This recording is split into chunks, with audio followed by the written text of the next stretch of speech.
Welcome to the Legendary Upside podcast. My name is Pat Kerrane. Today, I am joined by Travis May of Mojo Markets. Travis, how's it going? Good. Just pumped to talk some NFL draft. Been hopping on a lot of shows, talking about some prospects. And so I'm probably going to accidentally say something I've already said on 4 other shows. That's okay. But glad to dive in and tackle some of these prospects here with you. Yeah, so for people who don't know, Travis is like a real expert on these rookies. Like I kind of do my cram every year and try to get up to speed on all these guys. But you've been following them like their whole college careers. You got the Devy expertise going back years. And now at Mojo, you guys are setting prices that people can actually buy stock in these players, not just when they're coming into the league, but actually still as college players. Like if you scroll down, if you want to look at Anthony Richardson, you can also, look at some of these guys who didn't declare for the draft yet. Yeah, absolutely. And that's been really fun. They brought me back on, as you're well aware, in late September, early October last year, and I built out the college football stock market. So you can actually trade these college players, and not everybody's stock goes up, but you mentioned Anthony Richardson. Like I think he IPO'd like under $8, and now he's like over 30. So Wow. for the people that invested early in Anthony Richardson, they're doing just fine at this point. So lots of fun to be had with just watching all the market action and changing prices as these players approach their NFL draft. Yeah, I thought it would be fun to have you on because you have this really incredible expertise with the Devy background and pricing out these college players. And so just a lot of information we can glean on how these guys are going to do as they enter the NFL. But then also, looking at Mojo, gives us like a reference point that's different from the best ball market. So this is like, a market-based type of information that we say like, okay, how is this market valuing these players?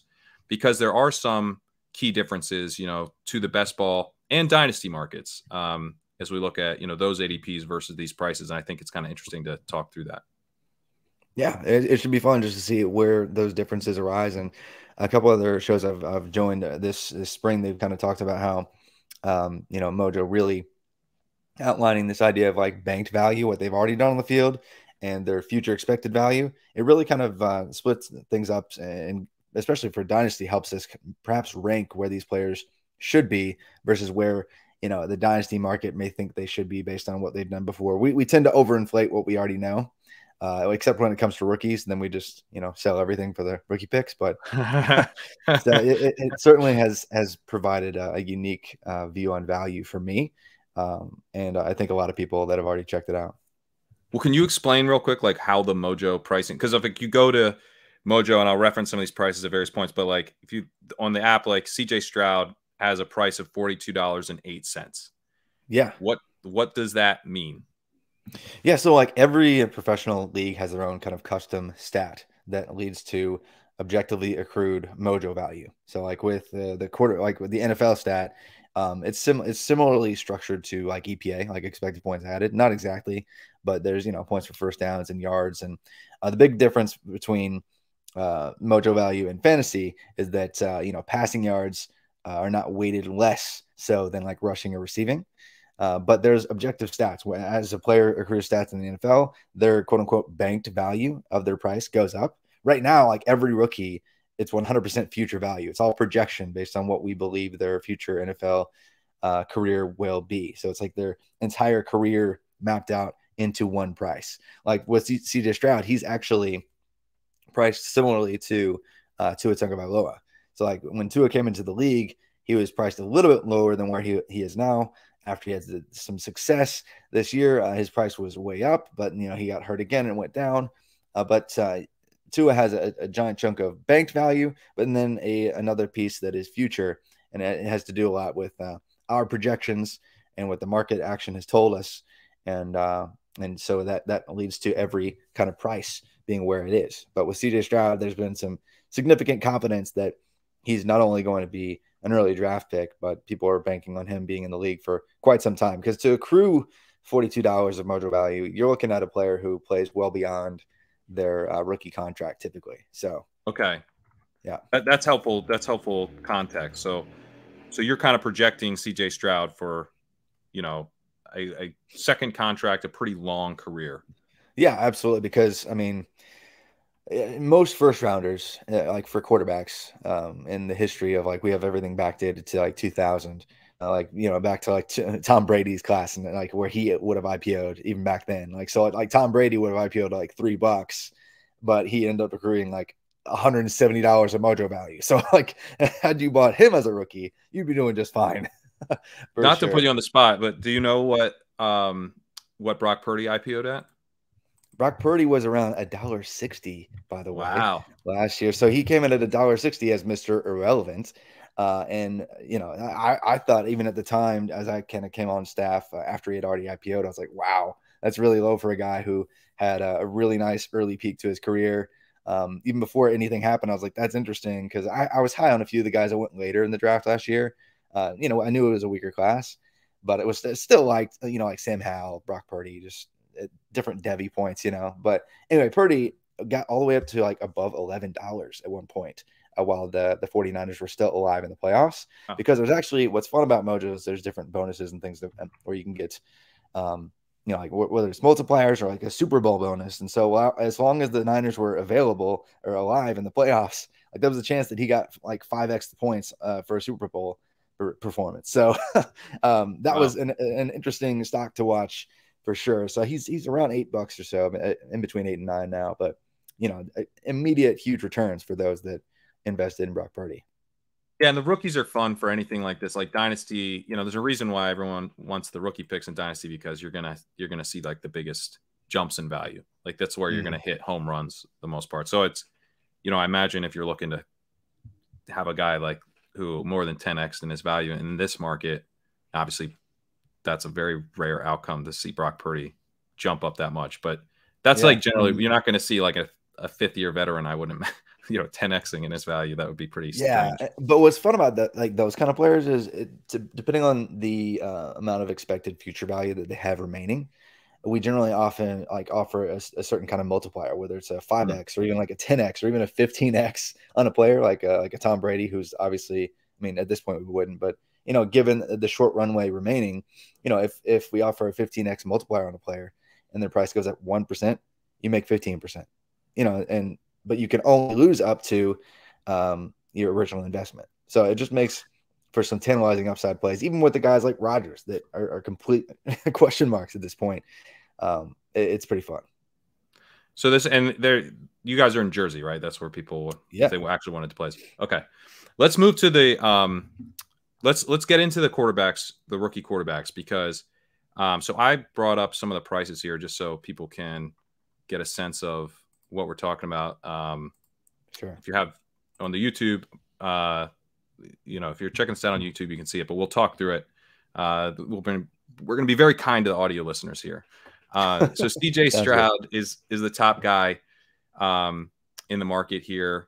And then Bryce Young is basically priced at 98% of Stroud's value. So you guys have basically a top tier Stroud and Young, not a ton separating them. Then you have Anthony Richardson, who is priced at 76% of Stroud's value, which seems pretty low to me, but longevity, right? Your guys are pricing in, what if this guy washes out? So that's going to be an interesting conversation, I think. Will Levis, 65%. So even like kind of another tier down behind Richardson, and then Hendon Hooker at just 38%, which I think makes some sense given the draft capital, given the injury and everything. So let's talk Levis first, actually, because I knew from some of the stuff I've seen on Twitter that you're pretty worried about Richardson's accuracy, which I want to talk to you about. But Levis, I didn't realize might be kind of in this range, and I've been sort of wondering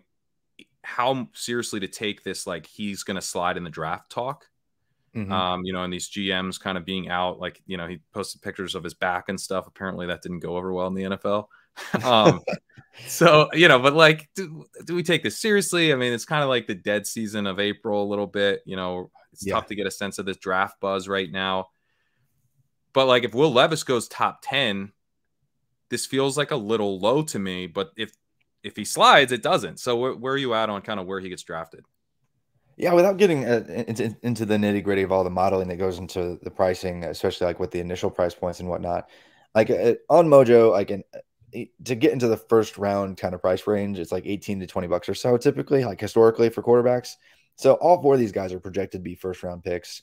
Like if Okay. you're up near 30 bucks, like that's implying that you're probably like a top 10-ish pick in that kind of range. But what's funny about historical signal between draft capital and quarterback is like that's the strongest relationship in general when it comes to predictive outcomes for most raw stats and even some efficiency stats as well. So like uh, Stroud and Young are essentially their top 5 type price ranges.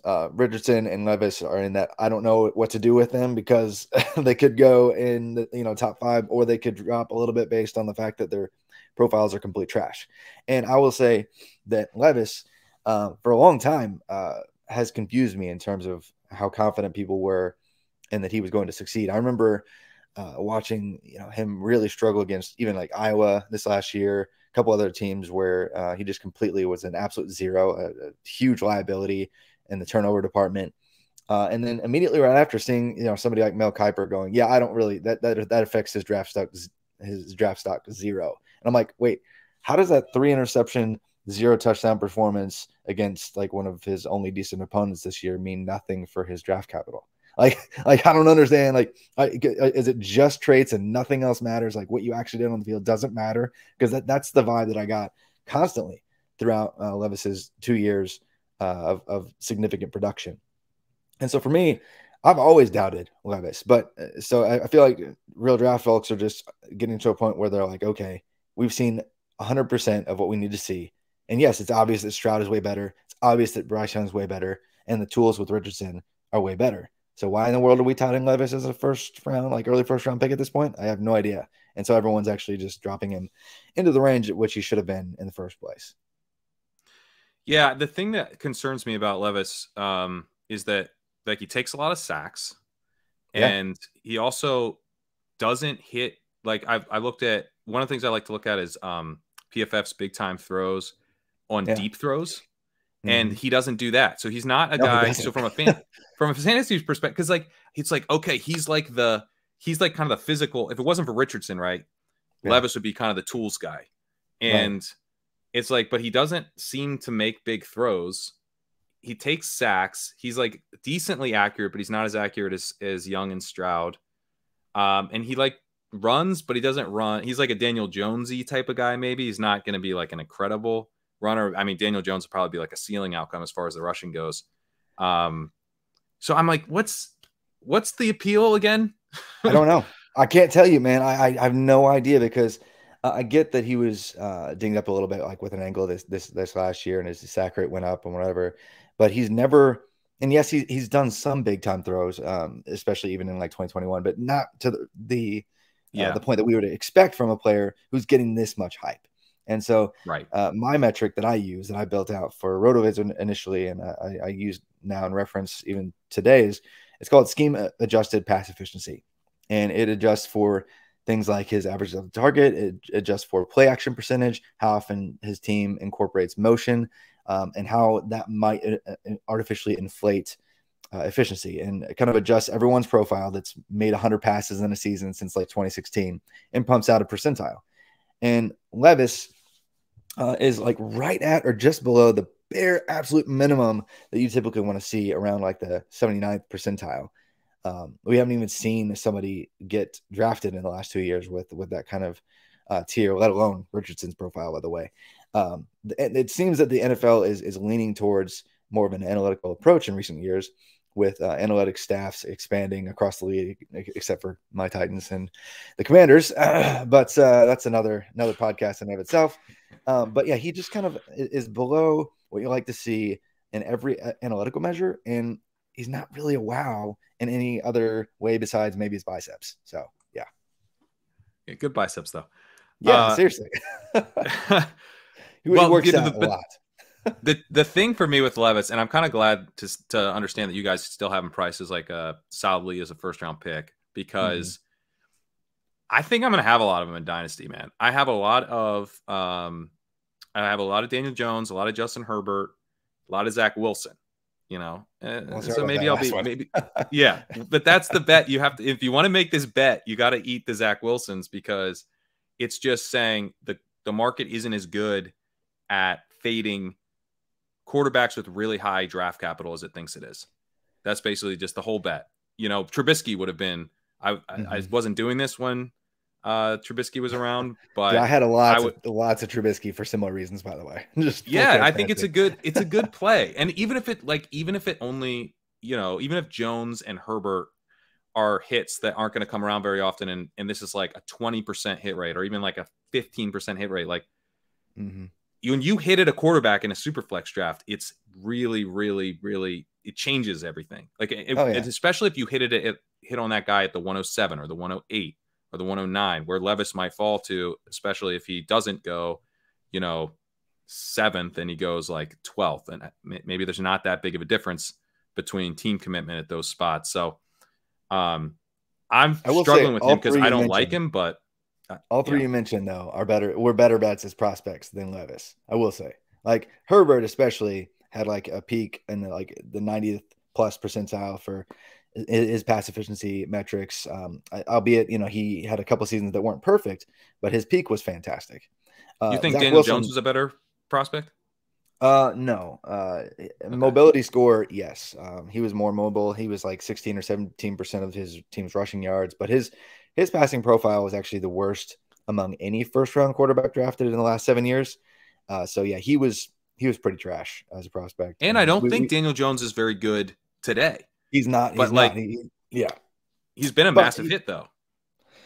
I mean, he threw less than 20 touchdown passes last year, and but because he runs, man. Yeah, but he runs. But massive hit is a little much for me. He's given you an entire rookie contract and just re-signed another contract, so you're getting at least like another 2 years of starting production. He's been a massive hit where you got him in rookie drafts. I think that's unquestionable. Maybe, but I will say that I was all the way on board with Herbert. With Wilson, I was just my issue with him was that he just shouldn't have been QB2. Like that was the major problem with him. But yeah, Will Levis, I think at the price, because you're probably going to get him cheap, maybe even outside of round 1 in superflex drafts. At that point, obvious value. Yeah. Okay. All right. I'm glad to hear you say that, because I'm going to end up drafting him, and I'm not happy about it. And then you can just blame me for just what I said just now. It's fine. Let's talk Anthony Richardson, who I am actually excited to draft, and I think you think that's crazy, maybe. So Richardson, we've kind of heard a lot about the upside, the athleticism, and I'll remind people of that in a minute. But tell us why you're pretty skeptical of Richardson. Sure. So first off, it looks like my Titans are going to draft him, so I better get used to seeing him in the two-tone blue. At least that's all the buzz around here. Better Malik Willis. They like the idea. Yeah. They just want a better version. Yeah, I guess. But I mean, he's the most athletic quarterback prospect ever, at least verified, that we have in our data, and so that's hard to argue against, because the tools are through the roof. Like he's really across physically between Cam Newton and Lamar Jackson. Like that is not hyperbole. This is truth as an athlete. And so when you're betting against somebody like that, that seems like a little foolhardy, right? But at the same time, I just like to say, hey, here's the truth of his passing profile. Hey, we should probably acknowledge this rather than just assuming he's an automatic hit, because he's like pick 101 right now in consensus dynasty boards for superflex, which is interesting because normally it's a player that we're more confident in, or we should be more confident in.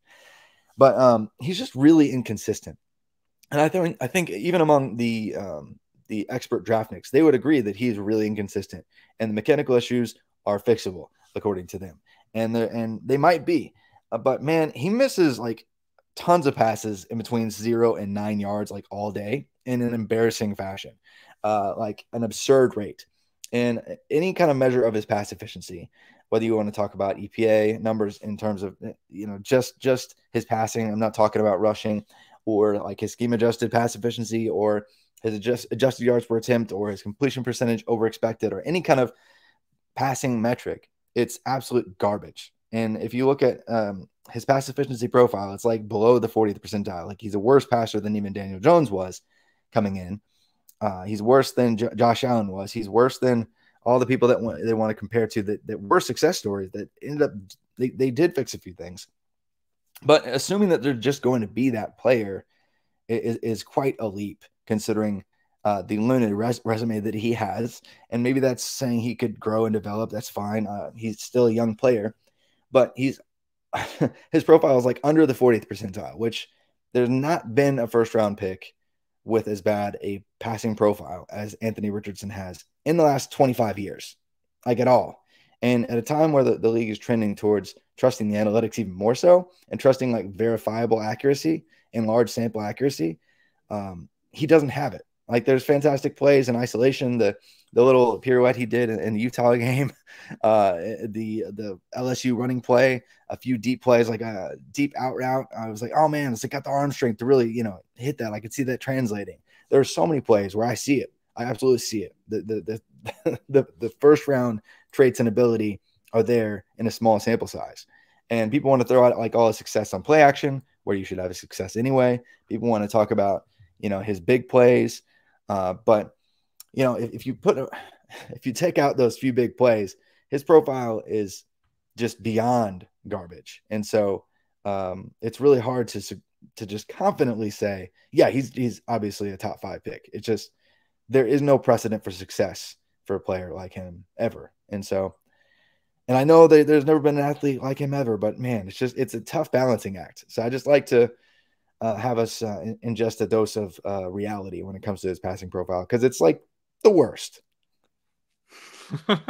Well, so here's the thing about his passing profile is that, like, I guess I prefer his passing profile to Levis's, because I'm playing a game and that game is going to, I don't care so much if like he misses a couple short throws, like, and that brings down, I care if he hits those couple big plays. And his passing profile does show that he has, the big time throws per attempt, big time deep throws per attempt in the same range as Stroud and Bryce Young, significantly better than Will Levis. Now his accuracy compared to Young and Stroud is like abysmal. So, I do. I mean, I'm not going to push back on that. His overall accuracy is quite poor, but he is willing to take shots downfield and he runs. So I'm like, I'm thinking touchdowns. I'm like, when he does hit a play, it's got a better chance of being a touchdown than like Will Levis for sure. And he's like potentially got some Cam Newton type of vibes around the goal line. Like they don't even need to run the Jalen Hurts play where everyone pushes forward. Like just you can spread him out and just have him push forward. He doesn't need all the help. So like compared to even a guy like Cam Newton, you think he has significantly worse kind of passing credentials than Cam? Oh yeah, but like if you cut Cam Newton's passing profile in just his one season in half, and then maybe in half again, then you'd have something near Richardson. Oh boy. And then like even a bunch of the other comps, like whether it's Lamar or Jalen Hurts, like their peak passing year just absolutely destroys by every measure Anthony Richardson. So I get the people want to. Hurts is a lot more accurate. Hurts actually had pretty good accuracy. Like his Oklahoma season, people don't understand. Like he was not the same player as he was in his Oklahoma years. And so coming in, like Hurts had one of the best peaks of any recent prospect in terms of like his advanced, like adjusted pass efficiency profile. So I struggle to see it. I understand the upside because like when I actually watch him play, I'm like, okay, yeah, he's ridiculous. I get it. I absolutely get it. But at the same time, and I'm sure people are gonna, take a lot of tweets that I said and send them all to old takes exposed and whatnot. But because I'm the guy that says we should second guess Richardson's profile when he actually hits. But I just would not doubt it. It's gonna be a tough scene for you, Travis. I have to say. Oh my gosh! But like 80% of his outcomes are just complete garbage. Like that's like if I was 20%, man. I know that's 20% that's gonna get me in trouble. But yeah. So well, let me ask you about two things because I think there's two really strong things about his profile. One, he is 20 years old as we sit here today. He turns 21 in May. Yeah. So playing his entire rookie season at 21 years old. that's nice, especially because, you know, he hasn't shown it in college, but maybe he would have, you know, he only got the one season as a starter. Maybe it would have happened. That's obviously a dangerous game to play because if he doesn't develop, it's going to be pretty rough. But he does do one thing really well when he drops back. He doesn't take sacks.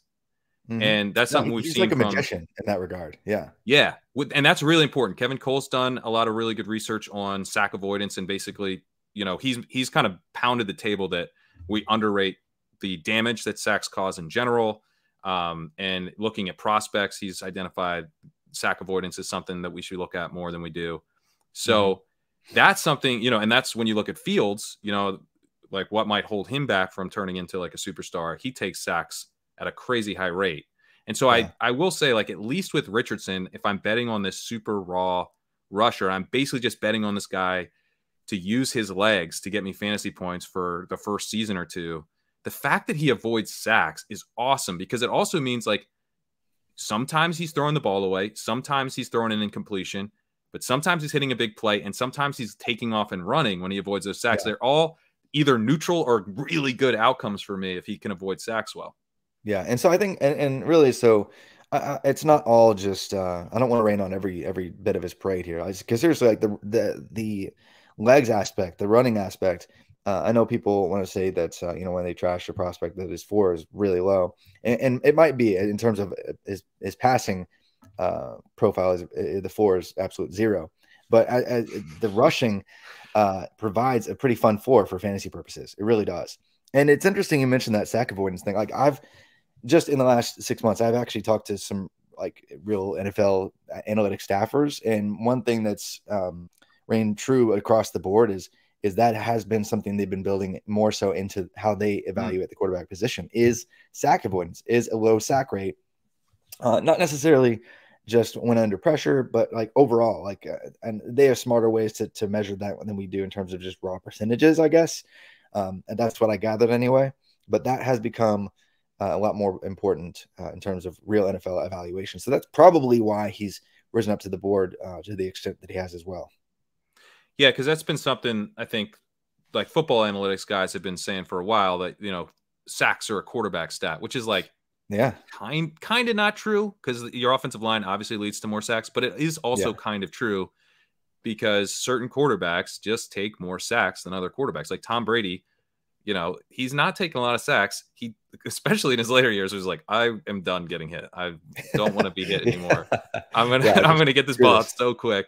Joe Burrow takes a lot of sacks, and he's probably going to take a lot of sacks his entire career. Even if the offensive line gets significantly better, he'll probably take some sacks because he's the type of quarterback who's looking to hang on that extra second and see if the play develops a little bit more. I think that's a tendency that is inherent to these quarterbacks to some degree. Yeah, and I will say though, Richardson had a fantastic offensive line. Like we can talk about his terrible wide receivers all we want, but his offensive line this year was actually fantastic. He didn't have any excuses to get sacked. He was actually quite often holding the ball really long, and the clock would go off in his head, and he would just chuck it out of bounds. Like there were multiple plays where I would see him like it's not that he was seeing ghosts. It's just like his clock was going off, and he just threw it away. And I'm like, what are you doing, dude? Like you got a yard and a half of space between you and anybody else because your offensive line is just sitting these little kids down on the grass, and you're chucking it away. Yeah. Okay.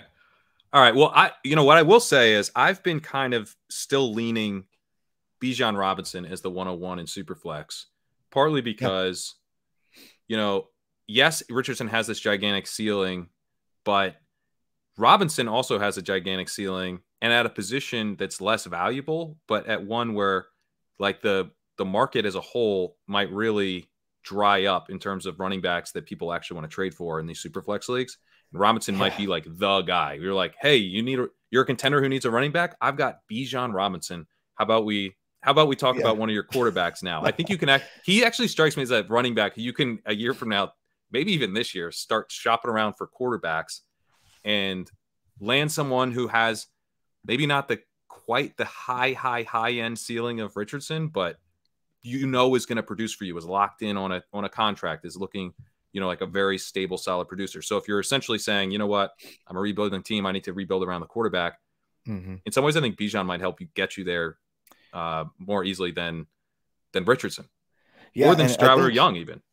right now, one thing that just because I look at things and I have to with the whole market and the big picture of everything and trying to get outside this just fantasy space that I've been in for like 8 years and just like look at the I don't know the macro level type evaluation of like what We the call whole it real life, market's. Travis. We call it Yeah, real sure. life. Okay, yeah, that's what it is. It's real life. Thank you very much.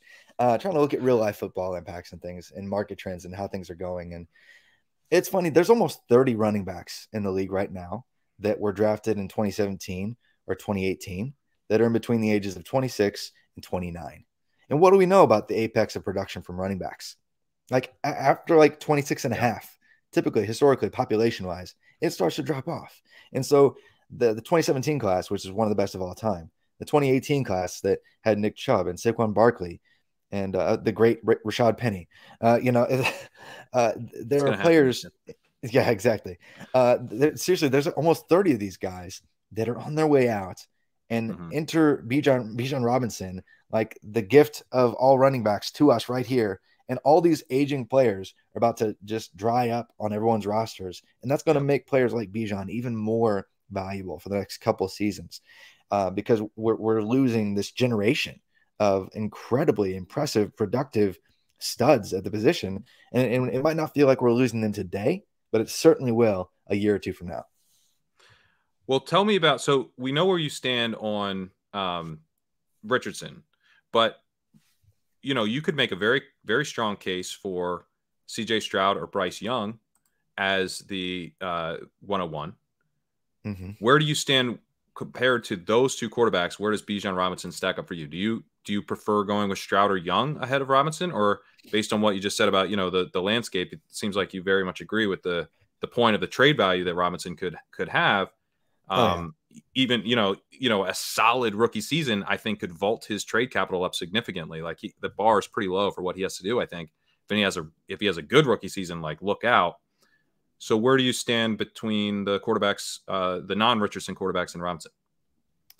I would lean Robinson just because of in fantasy purposes anyway, because the landscape of the market is just going to be in dire straits here soon. Like it's going to be a major problem a year or two from now, and we're looking at Bijan as like, oh my gosh, he's still 23 and just put up 2 back-to-back 1,500-yard seasons. Oh my gosh. So I think a player like that feels much less replaceable than a quarterback that really, frankly, given the hit rate of even first-round quarterbacks, does not seem safe at all. Even guys that we really believe in, like Bryce Young and CJ Stroud.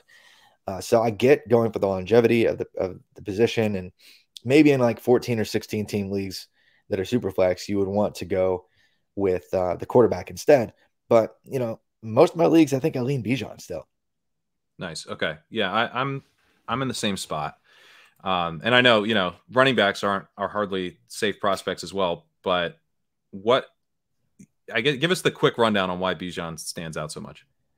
Bijan has just been, I guess, a safe projection for like, I don't know, 4-5 years, it seems, dating back to his story as recruit. He passed up Zach Evans actually as the top rated recruit in their respective class 3 years ago, kind of like right at the last second. Goes to Texas, and some people questioning, even going to Texas as opposed to a couple other spots at the time. But he goes to Texas and immediately features by the end of the year. They really should have used him even more so as a true freshman. You could argue they should have used him more every single year. But he, at age 18, in his last 6 games as a freshman, averaged like 11 yards per touch, which is just absolutely bonkers down the stretch. That seems good. That seems good, right? Like he might be breaking things. And then he just follows it up with like 3,300 yards from scrimmage or whatever it was in the next 2 years, and has all the traits. Is faster than 4.5, so there's no speed questions. He's got fantastic strength, play, like balance. I don't know, like there's nothing. He runs with this anticipation, I think is probably the right word, and this in combination with being incredibly smooth. Like it's very rare that there's no questions that I have with a prospect. I don't have questions. I don't have one with Bijan. So one guy who's probably hoping he wouldn't go to Texas, Roschon Johnson, who you guys have pretty low down the list here. I think, in best ball drafts right now, I haven't been drafting the super flex drafts a ton, but I did one last night on ship chasing, and Roschon Johnson was going ahead of Kendre Miller and ahead of Tank Bigsby. And, yeah, the fantasy community as a whole, I think, is really starting to buy the idea that he's going to get drafted pretty highly, like let's say 3rd to 4th round, and that a team is going to, install him potentially as like a 3-down guy, or at least he has the upside to work into that type of role. And for me, he kind of comps to guys like Alexander Madison, where it's like, if the team, like, I think he's going to be like a pretty solid chunk play runner, maybe not great, like long speed and breakaway skills, but, could kind of be good enough just to be out there a lot. In the same way Madison has been when Cook's gone down. But I've not seen like a ton of buzz on his draft capital. I don't, part of the thesis is that like NFL teams like are going to love this guy, but I'm not seeing that drumbeat yet. Maybe it happens, but it seems like you're skeptical of where he gets drafted. I am, and really the market isn't just expressive of my own opinion. In fact, our ranks seldom align exactly with my own rankings at all. But it is interesting because Roschon has risen in price, I think on Mojo like 10% or so in the last several weeks, because I think popular sentiment, especially in the fantasy community, is that he's much better than we might have bargained for. And we love going for these players that we see the potential. We're like, there's built-in excuses because he's behind Bijan. That's the only reason he didn't do this. But the truth is he didn't do this. Like, he didn't profile in a way that would suggest we should believe necessarily that he's going to have super high draft capital. There's not really recent precedent of anyone with his kind of profile getting even day 2 capital, let alone like, promising like round 2. Like, I was on a show the other day where somebody was like, I think he could go round 2. And I wanted to say absolutely not, but I didn't. But it's just, there's not much precedent for a player like him to go in that range. I think he came in, and I was high on him when he was a true freshman. He had like 600 plus rushing yards and looked like he could be in line for a bigger workload. But when Bijan was slated to join him and did so the next year, it was obvious he was never going to be given a feature load ever again. Right. And so that's a built-in excuse, obviously, to say, oh, well, if he didn't have that in his way, he'd be great. But I just don't see a great player. I see a player who's maybe average at everything, and he's big in a class of like a bunch of small speedsters that we have size questions about. And so it's just trying to make fetch happen a little bit too hard. Okay. Yeah. I mean, I've kind of struggled with that too, because it doesn't seem like, from the spreadsheet stuff that I look at, like he got nothing really. His yards per out run's okay. Like, he's kind of in the same range as like a lot of these other guys who look like, they could be 3-down guys if a team decides to just kind of lean on them. But his, and like, by the way, yeah, I followed all the map, like large sample mock draft data. It's just not there for Roschon. Like, there are some people that are a bunch of fan sites are putting him up into like the round 3 discussion, but for the most part, his mock ADP is well over the 100 mark. So where do you think he ends up getting drafted? I think it's probably around 4 or 5. Okay. 4 would probably be optimistic. Realistically, we're looking at a guy who has a much worse profile than anyone that I would probably comp him to. Like, I think some people that have thrown out names to me, they've said like Jordan Howard, they've said like even like last year's Tyler Algier. And I see it like, maybe bigger body guys that can, make a play here and there. But I think, he's probably like a round 5 guy. I think I was just recently talking this out, saying, we don't often see teammates come out in the same draft class and both get significant capital. Like Javonte Williams and Michael Carter, they came out from North Carolina, but, Michael Carter fell to day 2 and Williams was round 2. Joe Mixon came out with Samaje Perine. Mixon was round 2. And Perine fell to round 5, because there's generally an obvious player that's just better for pro prospects. And in this case, it's obviously Bijan. Yeah, but no doubt there. Roschon is he's just a hardy day 3 type of prospect that can get some carries. But I worry about, I guess, his longevity. I mean, at running back in general, like you do. But I think even if he finds early success, he could immediately get drafted over by somebody else that's actually better, more dynamic. That feels true to me for sure. Miles Sanders is someone who, would maybe be like an upside comp from the college perspective. I don't think they're all that similar as like running backs in terms of their style and everything, but like he was fully a backup. Saquon, he got kind of lucky in the sense that Saquon leaves and then he's, able to have the year to himself. Roschon's a year older than Bijan Robinson, so his year to himself was his freshman year, which wasn't great. So it's kind of it's a tougher situation for Johnson the way things played out. But that, we have seen a running back be completely the backup of another NFL running back and then turn out to be pretty good. Yeah, I will say though, Miles Sanders was an absolute stud as a recruit when he came in, and like it was just unfortunate that you're behind like a truly generational talent in Saquon at the time. So like he was like on the fringe of being one of the best running backs in his class when he came in. So we were already really high on him in the Devy community and the recruiting community for a couple of years before he even got to college. Like he has that kind of background where he was already more established as a true difference making talent at the position. Whereas Roschon was like converting from quarterback, like wildcat / thing, even like as a true freshman.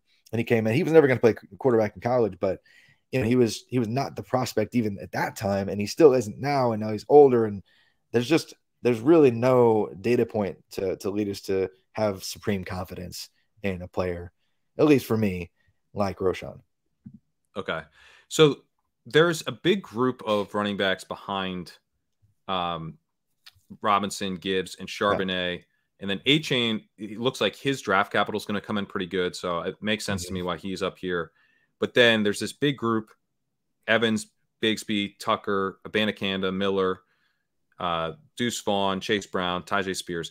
All these guys are kind of both on Mojo and in kind of the general fantasy market, kind of all clumped together. And we're all trying to find reasons to have these guys differentiate from each other. To me, Abanikanda's jumped up to lead the group as kind of an upside play. He's got sufficient size and just crushed his pro day. I think he's a good enough receiver. He kind of fits the general mold of this larger group that I think Bigsby fits, Miller fits, Roschon to some extent fits as well. Of like, if the team decides you're the guy, you can probably do everything. But some of the other guys seem like safer bets for draft capital. In particular, Achane really seems like the strongest bet for draft capital. So just curious about your general take on this group, and like if Abanikanda is maybe still at risk of being like a 5th round pick even after the pro day. Because I think with Miller, Bigsby, and Abanikanda, draft capital is still the thing that makes me worry about those three. Yeah, I mean, you just don't see. I mean, even though it is true, there's like 15 to 18 profiles that if you squint, we could say, man, it really looks like they could go in the early rounds. Like every single year, there's maybe 8 or 9 guys that we think could be in the day 1, day 2 range. But realistically, you're talking about like 6 to 9 guys actually get that capital. But this year, I'm like, man, there's like 15 plus guys that I want to just cram into day 2 and say, yes, I'm done. All 15 are going to get drafted inside day 2, but I know that's not going to happen. And so, it is kind of interesting because there's so many guys clumped together in this class, and we've been thirsty for a class like this for a while. I mean, we saw we need it. You just laid out how bad we need it. Exactly. So the timing might be perfect in that we might see a more than, I guess, a larger number of these guys hit than we usually do from even a good class because of what we're about to see in this aging out process in the league, because we've had 2 years, 2021 and 2022, that, man, those classes were rough. Like even the guys that we wanted to get super excited about in 2021, like, man, Najee Harris, awesome. And that didn't really work out. Javonte Williams, that didn't work out. Breece Hall, he was healthy for less than half the year. Kenneth Walker, that looks promising. That's cool. But like we so badly want. Still didn't catch any passes though. Exactly. Yeah, exactly. So it's like we are so thirsty for this to actually work out and hit. And it reminds me of, I guess it was probably, we saw a similar drought. I think it was like, which one was it? Outside of like Le'Veon Bell, like I think it was 2013, 2014, maybe even like 2012, outside of maybe Doug Martin. basically a 3-year stint about a decade ago, where we saw this just gross drought of running back prospects, paired with this aging out of like the LTs of the world. This massive fun. This is how Devonta Freeman ends up being the RB1 in a season because of this. That's exactly where I'm going, because in 2015 you get to Devonta Freeman being the running back one, but it's a really bad running back overall one season, and so we might be coming up on that moment where this season's either going to be like the best we've ever seen, because we have this aging out group with this fantastic group coming in together, and it's going to be like the 2008, 2009, like where we saw LT still there and AP and Marshawn Lynch coming in at the same time, or the bottom is going to fall out with all these guys that we think are going to produce, and we're going to see Bijan Robinson be like a weak running back overall one this year. So I don't know what to do, but I think either way, either reality includes a huge number of these guys hitting. I know that's a long backdating story there, but that's just where my mind has been trying to predict what happens with these guys. And so I think we might be overthinking like which one hits, when in reality it's like 5 of these guys. Yeah. Okay. So that has been where my thinking has landed recently, because I had priced this for my dynasty rankings like you guys have, where I had this exact same top 4. Robinson, and in that order: Robinson, Gibbs, Charbonnet, and Devon Achane. Yeah. The guy I started to just be like, what am I doing with Devon Achane? Because yes, I think he's going to get the draft capital. Although I have seen him occasionally mocked outside of day 2, which would just be kind of a disaster for his larger profile, I think. But generally he's seen as like a 2nd-round pick, maybe a 3rd-round pick. And all of these other guys could go in the 5th or 6th round. I think individually, right? Like individually, any of them can fall like much further than we want. And so you're like, well, let me just bet on the draft capital. But if a bunch of these guys got the profiles that, if they're given the chance, can be pretty big hits. Yeah. And there's a lot of spots where they can probably get in there and start producing even more than we think on paper, because all of these running backs are starting to age out a little bit. Even guys like Aaron Jones and, Dalvin Cook, like there's lots of guys where it's like, oh, that guy's there. And it's like, well, is he there in week 15? Because so I've started to think I want to make bets on my favorite profiles that I think are going to be at least okay with the draft capital. So I eventually moved Achane down, and I moved Abanikanda ahead. I moved Bigsby ahead, and I moved Miller ahead, because with Achane, I'm just like, he's 188 pounds. And I had JJ Zachariason on last week. He was, kind of hammering that point. And it's just a fact that these really undersized running backs don't tend to produce as well. And unlike Gibbs, Achane has not been a really, really impressive receiver. Gibbs looks like an incredible receiving prospect to me. Achane looks like a solid receiving prospect, but he might end up being like a Tevin Coleman type or something. I'm just kind of worried about what his ceiling is relative to some of these other guys. If a bunch of them end up hitting, I want to be in that later bunch, I think. Yeah, that makes sense. I really like Tank Bigsby's profile. Moved him up back into my top 5 overall, just personally. Abanikanda is going to be like 20 years old for like most of his rookie year. And is one of the fastest, most athletic backs in the class already, even with being younger. And I know a lot of people love Kendre Miller, so I'm not going to argue against there. But I will say Devon Achane, it's tough to I think a lot of people have knocked him with it when it comes to his size. Like, it's just like, it's an easy thing to always go to because it's just true. I'm not going to argue with you. It's true. Like the smaller running backs do struggle to produce and stick for a long time in the league. But if any smaller back is going to do it, if anybody is going to repeat what we saw Austin Eckler do and actually add weight and maintain elite speed and burst and an ability to be kind of a feature back that we want to see in fantasy, maybe not, taking 300 carries a la Derrick Henry, but, being a pass catching weapon, Achane can do it. He, in the SEC this past year, he had over 230 touches. Next closest in terms of touches on his team was like 54, 55. Like, he was the entire offense. We saw him carry an offense in the SEC against basically a bunch of future NFL playmakers already. Like, we've seen him do it. And he had almost 40 catches this past year. And so, yes, I have some questions on the size as well. You got to face reality, and he has to add weight but he's been keeping it off because he's been running sub 10-2 100-meter times for Texas A&M's track team. And he's been, he's had Olympic level aspirations as a sprinter. He wanted to get, down to 10 seconds flat, and he's been really close with his wind assisted times. So he's got otherworldly speed. Like, he comes in and is probably second or third fastest player in the entire NFL from day one. And so that's really intriguing to me. So if anybody's going to hit at that size and then add probably 10 pounds of weight almost immediately, because he's been intentionally not adding weight, it will be Devon Achane. So this price makes sense to me because I feel like he's going to be safe to kind of produce steadily over time.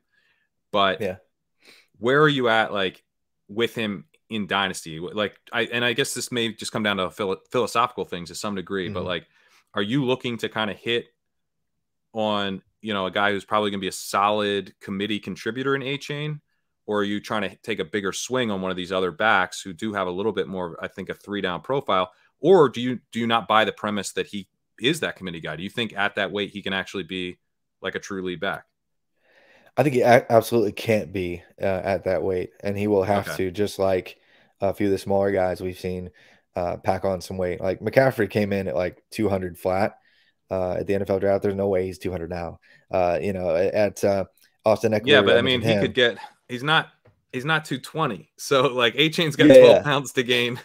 And then he's where exactly. McCaffrey was a little behind. Yeah, if he gets up to 205 or whatever, 202, and you're talking about playing weight of Jamaal Charles and Chris Johnson. So except he's probably got just that heat. I mean, he's already verifiably faster than Jamaal Charles and right there near Chris Johnson. So is he at 202? It's like that's what I worry about too. It's like if speed's your calling card and you're gonna have to gain a great 15 pounds. Absolutely. I don't think he's going to lose all of his speed of it. And I don't think but like, and Eckler, he came in at like 190 or so at his pro day. It wasn't even Western Colorado didn't have a pro day, but he had to show up to another pro day to just wow people. And he came out of nowhere and, signed with the Chargers, and the rest is history. But that's probably the best case for him, following that kind of arc where he gets to the league, gets to a pro weight room, and intentionally adds the weight that he's been intentionally avoiding for sprinting purposes. So okay. So on Achane's receiving, I don't want to make it like he's not a good receiver. He's a good receiver, but he's not to the level that Gibbs is. So just want to get your thoughts on Gibbs versus Charbonnet here to close out running back, because this is like a pretty big gap, and one that makes me feel good because I like Gibbs a lot, especially from a dynasty perspective. As you take the longer view on what Gibbs can turn into, I think if he puts on a little bit of weight, he was 199, puts on a little bit of weight, just has enough as a receiver, and can be kind of like in the Aaron Jones mold where he's like part of a committee, but he's just an incredible receiving element within that committee. I think he can be an absolute smash as a fantasy contributor. Zach Charbonnet, though, it's a little bit, you don't have to like imagine how it all works out. It's like team drafts him in the second round. Team's like, you're a lead running back. He's good. Like, it's not, you don't have to tell yourself a story, but this is a pretty big gap. You have Charbonnet at 53% of the value of Robinson and Gibbs at 73%. So a pretty big gap there. You must be decently high as a group over at Mojo on Gibbs. Yeah, and I think the market's already kind of gotten there too. Just people are really confident in the draft capital outcomes of Bijan Robinson and Jahmyr Gibbs, and everyone else seems to be collectively unsure as to where anyone else is actually going to go. Like, are we going to see 2 first-round running backs and then no running backs taken in round 2? That seems to be where people are. They just don't know what to make of, like, who really is running back 3. But a lot of people are getting on board with Charbonnet. But I think that Gibbs, for a long time, has been this elite stud, and we saw this coming long ago. Similar to Bijan Robinson, just not as extreme. They were in the same recruiting class. Gibbs was a top 100 overall player by every recruiting service, but for some reason he still chose to go to Georgia Tech, and immediately wowed. It was like 20% or so of their receiving production, and was the entirety of the offense, like right away on the ground. And it was just wowing from day one. So much so that with all the transfer rules changing, Alabama just stole him away, and we knew what was going to happen there. He showed up at spring practice, and all the defensive backs were already saying he's the fastest running back we've ever had to defend in our entire lives. And for Alabama defenders to say that is incredible. And so we've seen this coming for a while with Gibbs, and now he shows up to the combine. He weighs almost 200 flat, which is almost identical to the two guys I've already mentioned, and Chris Johnson and Jamaal Charles. And he was already a Jamaal Charles comp for a while for me, and then shows up at the exact same weight, runs the exact same 40, and has incredible receiving chops. And now all that needs to happen is, is have the Chiefs actually draft him at the end of round 1. Let's go. That'll be fun. Yes, exactly. But with Charbonnet, are you just kind of thinking we don't know about the draft capital yet? But I mean, and for me personally, it's like I think he's still my running back 3. I think so. And I think he probably goes somewhere, round 2, probably near the end of round 2. It seems like that's consensus right now. Like there's not much signal in terms of large sample mock drafts that would put him inside the top 50 or so. But I think round 2, round 3 turn, especially for given how teams invest in running backs now, that's more than you need to understand that that we are going to give this guy significant workload from the beginning of the season. And so he had pedigree as well coming into the process. I always mention this because I follow these guys since like high school, to now. And he had kind of a bumpier ride, I guess. Like he wasn't automatically a stud right away. Kind of had like a small sample of success, and then never became the lead back for Michigan and transfers to UCLA. And there was questions as to how that was going to go and how he would fit, but it turned out to be perfect. And he's really flashed that feature back level athleticism, and he kind of confirmed that at the combine.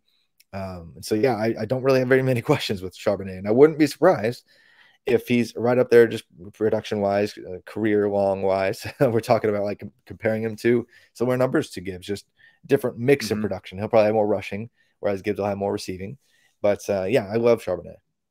Nice. Okay. All right, let's move to receiver quickly. The interesting thing with the Mojo prices, I felt like there were some pretty big discrepancies compared to the dynasty market and the best ball market. But at wide receiver, I guess this is just a consensus year because you have JSN, Jordan Addison, Quentin Johnston, which is, I think, consensus.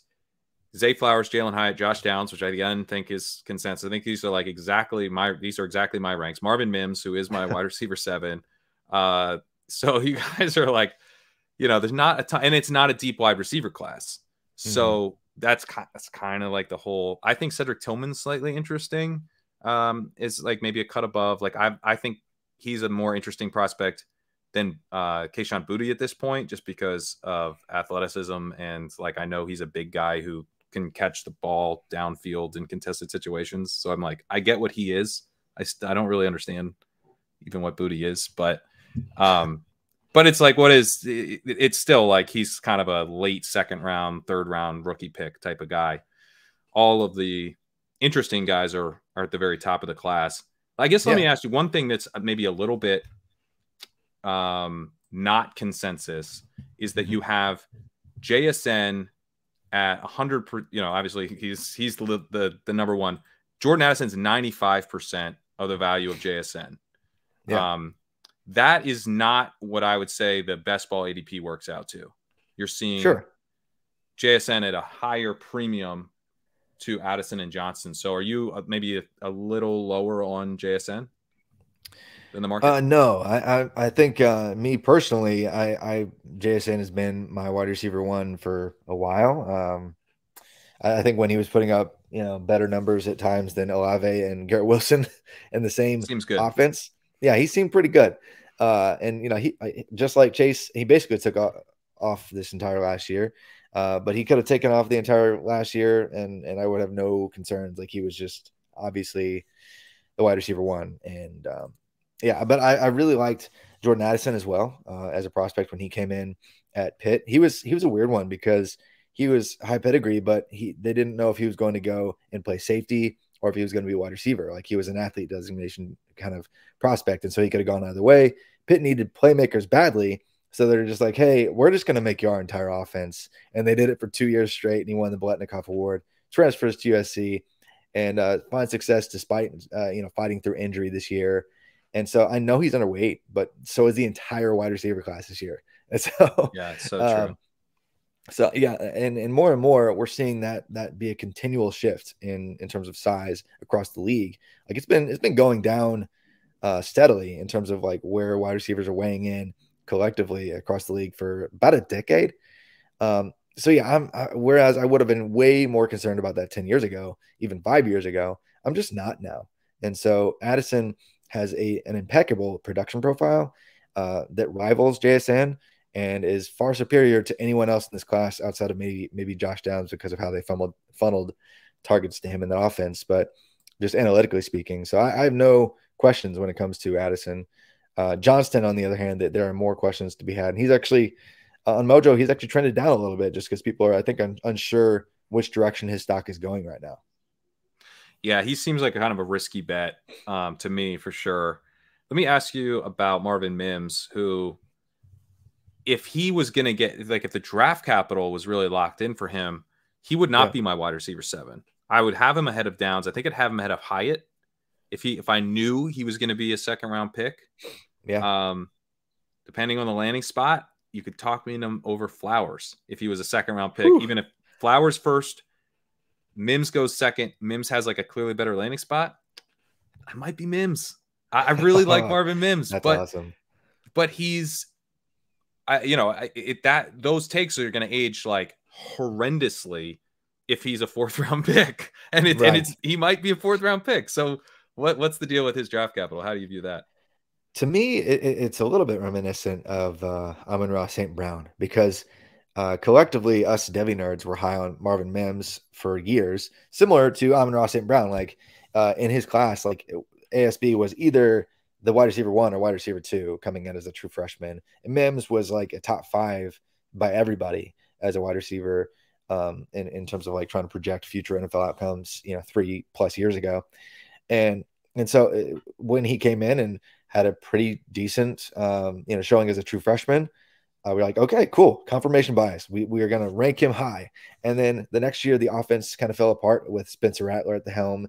Caleb Williams came in and he was fantastic, but he was a true freshman. So most of the offense was inefficient, but Marvin Mims was the lone exception. Marvin Mims was still very, very good in that offense, averaging over 20 yards per reception as a true sophomore. And then he loses his quarterback, Caleb Williams, who is going to be the first overall pick next year, by the way.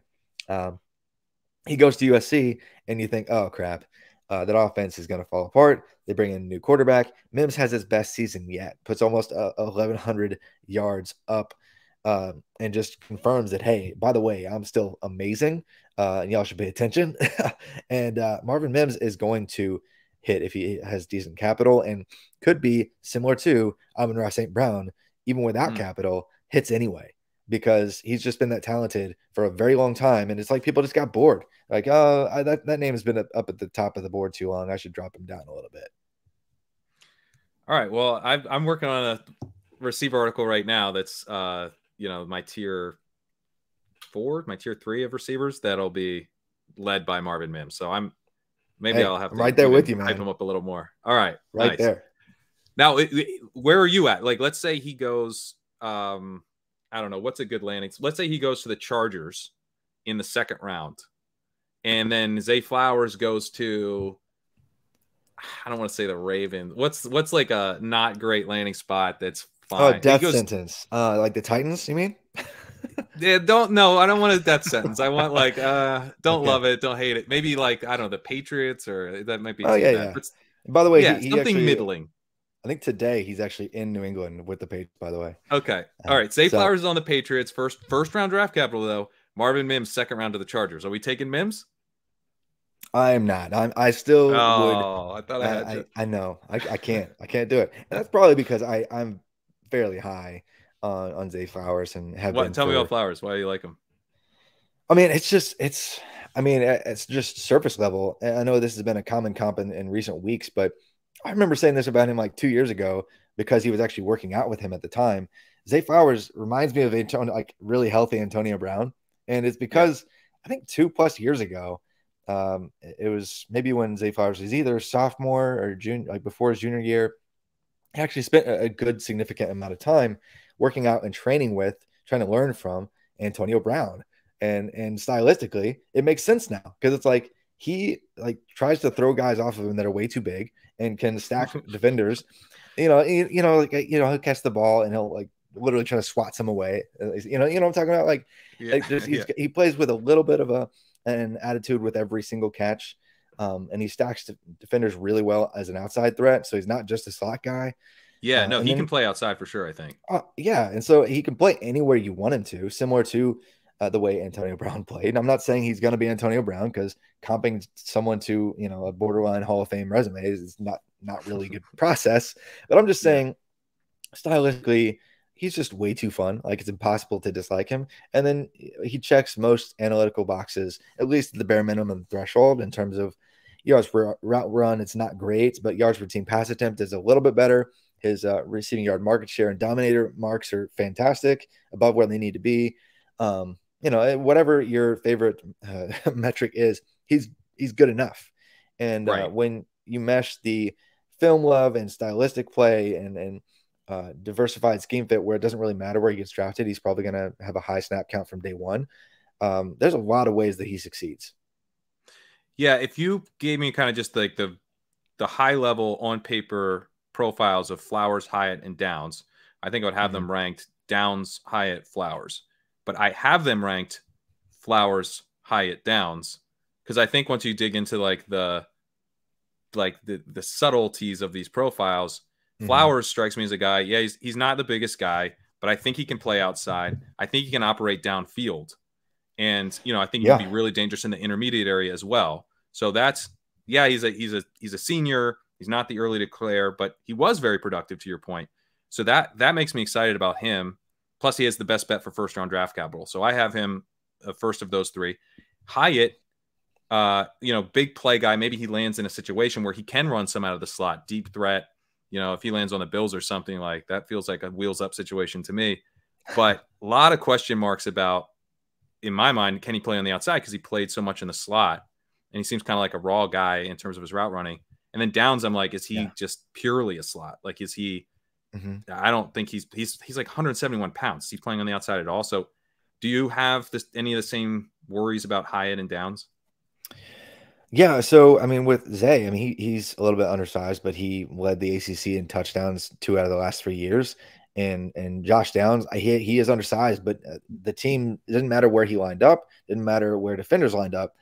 There were almost no other options to go to there for the past couple of seasons, and yet teams just could not stop him.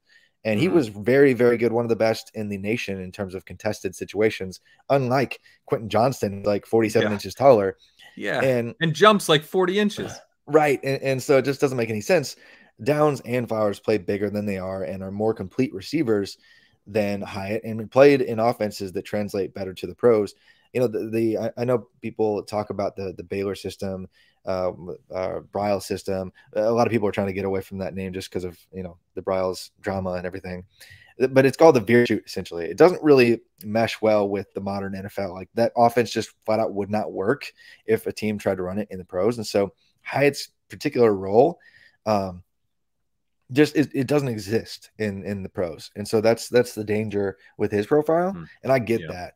I'm not as concerned as like with Hooker, because he's having to make several different reads, and he's like, it's different for quarterbacks. But with wide receivers, especially, it's just an odd system to have played in. And then you're going into a completely different scenario, regardless of where you land in the pros. So that's, he has an odd profile to project success. I mean, I know he had 5 touchdowns against Alabama, and that was incredible. I celebrate that still to this day, but he's definitely below Flowers and Downs for me. Do you think Downs can play outside? Yes, in today's NFL, in a limited role, I think he can be a Z and be just fine, and be a slot, be just fine, and succeed. If you want to have him tied to the line of scrimmage as your X and try to body up, a 6'2" long corner, he's going to lose that one. Yeah, but I don't think he's going to play X very well. No, but if you keep him on the move and you utilize him in a similar role to like an Olave this year for the Saints or somebody like that, I could see him finding success. And plus, he only needs to play outside, in 2 wide receiver sets. Like, I think Yeah, everyone's be happy to exactly. have him in the slot in 3 wide receiver sets, but Yeah, that'll be and the big question, I think. yeah, and most teams run straight 11 personnel anyway. Like not all the time, Right. but it's been trending that way for a while. And you see teams running 11 personnel with 3 wide receivers, 1 tight end, 1 running back, the majority of the time. Now the buzz on the street is that more teams want to run 12 personnel this year across the league. That's okay. Josh Downs doesn't have to do that probably. It being like 12 personnel and 2 wide receiver sets, even the majority of the time for even half the league's teams. So. Right. Yeah. All right, let's move to tight end. And, we've talked about draft capital being a big part of these prices. When you're looking at Michael Mayer, it's not necessarily that clear that he'll be the first tight end drafted. I think Darnell Washington could maybe be the first tight end, or Dalton Kincaid.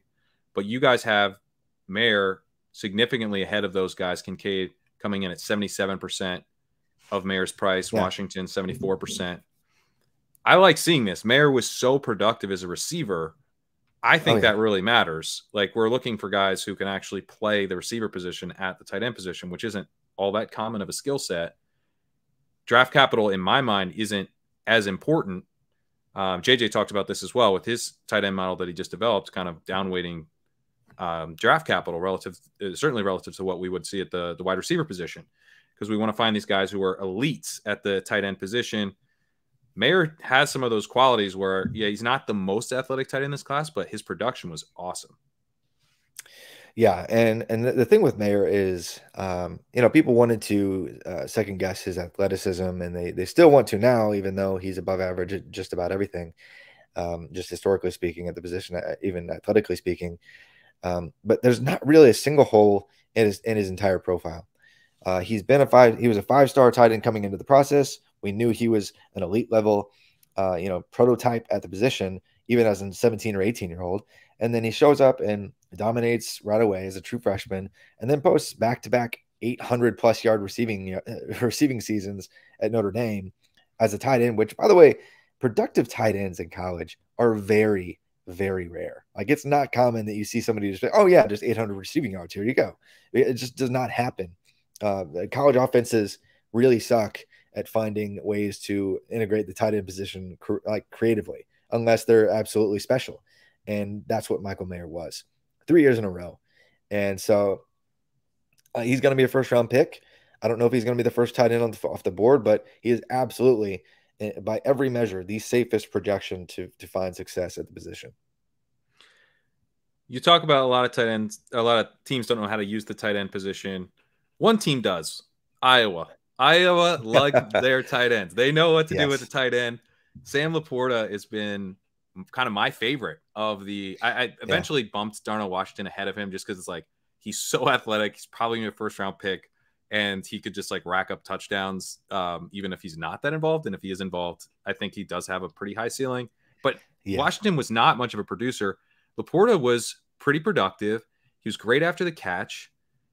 And like I said, I'm not as concerned about draft capital at the tight end position. If he's a third-round pick, I'm pretty in. Where are you at on LaPorta? I'm right there too. He's basically just a jumbo receiver, which is essentially what, I mean, if we're being honest, that's what Travis Kelce is anyway. Like he's barely a tight end. And so like LaPorta, a lot of tight ends coming out of Iowa have better blocking chops. Like Kittle was just an absolute monster. Hawkinson was an absolute monster, in that regard. And so we didn't have as many questions about their overall profile and ability to stick as like an every down tight end. Maybe there are questions with LaPorta's blocking. There are definitely questions with LaPorta's blocking, but I don't really care for fantasy purposes, because if he's on there enough to get targets in a very barren wasteland that is the fantasy tight end position, right now, I'm really intrigued by LaPorta, and he has a much more proven receiving profile than Darnell Washington, who just wasn't really asked to catch very much because, across the other side of the formation, he had the best tight end in all of college football playing alongside him in Brock Bowers. And Brock Bowers, by the way, would be the tight end one in this class if he was even eligible. But so I mean, like, that's the only reason he wasn't more productive. He just didn't need to be. And they kept him in as a blocker where he could just throw a smaller human away to the side. Without great form, by the way. Which he does well. Form. Yeah, he does. He's not like a great form blocker or anything like that. But he's just a massive human that could have played edge rusher. He could have played any offensive line position. He could have played tight end. It doesn't matter. He was just. I think he might play an offensive line position essentially I in know the it's in and the so NFL. he's going to have a high snap percentage from day one. He's probably Yeah. not a round one pick, but he's probably a top 50-ish pick. And so, yeah, I still have Washington over LaPorta, but I like both quite a bit. Kincaid is someone that like I do have some of in best ball, and I will continue to draft him. He goes a little bit ahead of Washington and ahead of LaPorta, by a few rounds, but he's cheaper than Mayer, and he's got a good chance of being a first round pick. But he turns 24 in October, and he had like one really good season, and it doesn't matter as much at the tight end position, but like his final season wasn't like amazing. So I guess I've had trouble getting as excited about Kincaid, although like I said, I am drafting some of them. He's not overpriced or anything. I think he's probably a good pick, but I don't know. He doesn't quite get me going as much. Yeah, I do find it interesting that a lot of the narrative with him is, he only played 1 year of high school football, so he's got he hasn't grown into his full potential just yet. But like you mentioned, he's already almost 24. Like high school was a long time ago. Like he's had a while to figure the tight end position out. Like he went to UC San Diego, which is an FCS school, transferring to Utah, and was really a backup. Not even the tight end one for the program ever until this year. Like Brent Kuthi, who was the tight end one prior to this year for Utah, he's too short to even profile as like a true tight end prospect in the pros. Like but he was, essentially like that's probably the best way to describe him. But he's, he went down, and so there's this huge opportunity for Kincaid to get all the tight end targets because they have no wide receivers to speak of as well. So there was just this funnel that made all the targets go to him, even if he was covered. It doesn't matter. He's a big human. And Cam Rising just trusting it. He trusted him, and so he had lots of opportunities to have those highlight catches being completely covered by defensive backs because he was the only option on the team. And so, yes, I really am impressed by what he did this year. Was basically the most impressive producer in the country outside of Brock Bowers at the position, Brock Bowers of Georgia, that is. But yeah, it's a short resume of success. It's confusing arc to production. It's much less proven than I think Daniel Jeremiah would have you believe. Okay. All right. Luke Musgrave, another guy who's like not really that proven. You guys have him priced like basically exact same as LaPorta. Yeah. He had a really nice dominator rating, 33%. Market share of receiving yards, 33%. 33% of Oregon State's touchdowns last year. He played 2 games, though. That's the problem. Yeah. 2 games. Yeah. 11 receptions, 169 yards, 1 touchdown. That gave you that 33% touchdown share. So it didn't do like anything before that. Seems like, I don't know. Musgrave is a dude where I'm like more comfortable in my, I don't know, stance. Like he's, why would I ever take him ahead of LaPorta? I think it's just because he may, in terms of like his height, weight, prototype build, and having the 4.61 speed, he looks like many more successful tight ends before him, more so than LaPorta does. And that's fair. Like that's probably objectively true. But the resume is very short as well with him, similar to Kincaid for different reasons. But Musgrave, he's barely healthy this year. The year before he had 22, 23 catches or something like that for 300 plus yards. This is off the top of my head, by the way. It's just, it was not very impressive even before this year. And so, yes, he could probably win. It's rare that you find like a tight end that can win in man coverage. And I think he might be able to do it against, a slower linebacker at the pro level. But that doesn't make me super pumped to draft him like top, 60 in the real NFL draft if I'm a real team, or, to trust him with any significant rookie draft capital either. So, yeah, I mean, this is a really stacked class of tight ends. There's like 8 or 9 that could stick and start in the league for a while. But there are more questions, again, with Musgrave's profile than I think most draft nicks are leading us to accept. Yeah. Okay. Anyone else, just kind of in general, at any of the positions that you think is kind of interesting sleeper? I'll float Tillman again because he showed up. Lance Zierlein had him at 31 in his latest mock draft. Yeah, as a first round pick, which I've been like, is he going to be a 4th or 5th rounder or something? Because I'm not that interested. But it's a small wide receiver class. He's big, and if he gets draft capital, I think he'd be interesting. But like, that would be kind of mine. But anybody at any of these positions that you think is kind of under the radar? Yeah, I will say with Tillman, especially when you compare Tillman and Hyatt coming from the same offensive system that's, kind of artificially inflates the production of all of their wide receivers. Tillman is a more well-rounded wide receiver given the role that he was having to play in that offense. But it took him 4 years to do anything at all. Yeah. And he had a very impressive back half to, like, I guess his year 4 or 5, whatever it was. I think it's year 4. Year 4. I think that was the year he had like 10 catches for like 200 yards against Georgia, which was incredible. Like fantastic, like run of 6 games or so. But really, he doesn't have a long resume of success either. And it's in a system that you will not be running in the pros. He's very good at the catch point, though, whereas a lot of these smaller guys who have success, that's great. But he's a bigger guy who is also successful in contested situations. Ball skills at the catch point, he's one of the best in the class. And so I'm right there with you in terms of teams probably buying into that being something unique in the class. So he might go higher than maybe he probably deserves should, to. Frankly. Right. Yeah. Just because of the class and the nature of this tiny group of wide receivers.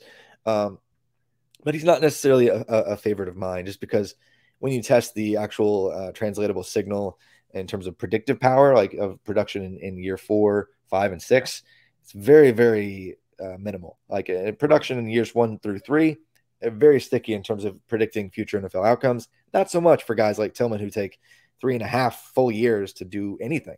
And so, there's questions with his profile. It's a major bright red flag. It's just, but at the same time, some teams probably going to reach because they think it's 2013. But Trey Palmer is an interesting guy that people bought into him after his decent showing at the Senior Bowl and then running as fast as he possibly could and being the fastest wide receiver at the combine. So some people at Mojo were really intrigued by him, obviously. And so his price is like, I think he's wide receiver 9 or 10, I think 10 right now or so on Mojo. And so that's surprised me a little bit because in terms of like Devy, nerdy, predictive circles, like I'm in, a lot of people just left him undrafted, maybe not in like college to Kenton leagues and really in-depth stuff like that, but he's been kind of overlooked. And yet we knew he was incredibly fast. Like Casey Thompson, his quarterback at Nebraska this last year, when he started throwing to Trey Palmer, like the first week he was saying, okay, so Trey Palmer is the fastest guy I've ever thrown to. And it turned out that came to be true because he was faster than all the prospects this year. And so he's like this deep threat that shows up to Nebraska after getting his time wasted at LSU for most of his career, and immediately takes up like 40% plus of the production for Nebraska through the air. So that's really intriguing. He's this incredible speedster who has a fantastic final season. And the only reason he didn't before is because he was sharing targets with a bunch of future NFL playmakers at LSU. So that's somebody I'm keeping an eye on because he's not too crazy small and has a fun peak to his profile, and he's got elite speed. And yet he's not, incredibly costly in any of my, rookie mock drafts or anything like that. He's, well below wide receiver 10, I think, by most everyone's board. Yeah, I think he's kind of off the radar. I probably need to look into him a little bit more. It's interesting. He has a 29.5-inch vertical and a 9'6" broad jump, which are both horrendous for wide receivers. Yeah. But he had 4.33, 4.33 40, elite 10-yard split. So I don't know. As long as you don't ask him to jump, you're good. Yeah. Well, it's funny. Like, who was it last year? Olave had bad jumps last year, and maybe not that bad, but it was really bad. Yeah, I don't think that's bad. But he had decent speed and agility, and we knew he was fine there athletically. Yeah. And I'm not saying Palmer's going to be Olave, but I would not be surprised. You seldom see the fastest wide receiver at the combine not get top like 90 or even like top 75-ish kind of capital. So I think Palmer's going to go way earlier than a lot of people are expecting. All right, we got our Tyquan Thornton this year. That's There we go. There we go. That'll nice. That's I don't like that comp. I like Trey Palmer. Hey, Trey Palmer a Tyquan little Thornton, less now. he had a he had some good weeks, you know. We're Yeah. not upset at Tyquan. So Travis, tell people what you guys got going on at Mojo. Thanks so much for jumping on with me. This has been awesome. Yeah, dude, thanks for having me. This has been a blast just talking to all these prospects. But yeah, I mean, Mojo is the first fully regulated sports stock market where you can bet on athletes like their stocks. And it's not just like their career long bet either. I mean, we've just added, we added college basketball here recently. And so you could have call and put options for short-term bets on players, even team level type investments with short-term type stock plays. And so it's all sorts of fun. We're about to watch like baseball too, which I'm such a baseball nerd myself. So it's going to be fun to see how much that just keeps kicking off and growing. And we're about to launch, hundreds more college football players after the NFL draft happens. So I have a lot of work to do, yeah, but it's going to be a lot of fun just taking a deep dive into predicting future capital for all of these guys. And yeah, that's what I do now. Somehow that's a real job, but yeah, so overseeing a stock market for sports, man. So check it out. It's you have to be in New Jersey to actually trade. But I've had a lot of people just be like, hey, I just like looking at it as like an alternate to like a trade calculator, like just to get a different look at these players. And so you can download it from anywhere.